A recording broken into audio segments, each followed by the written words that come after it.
একজন ঘুমন্ত ব্যক্তি আরেকজন ঘুমন্ত ব্যক্তিকে জাগ্রত করতে পারে না। একজন মূর্খ অপর মূর্খকে কিছু শেখাতে পারে না।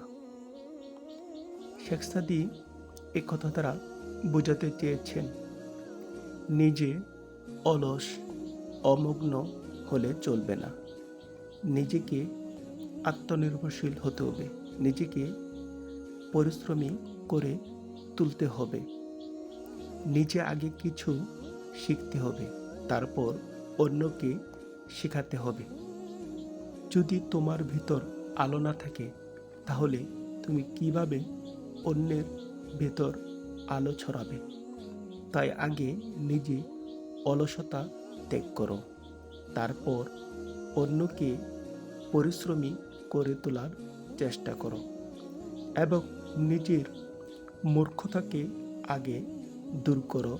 নিজে কিছু শেখার চেষ্টা করো, তারপর অন্যকে শেখানোর জন্য উদ্যোগ গ্রহণ করো। তাহলেই সেটা ফলপ্রসূ হবে।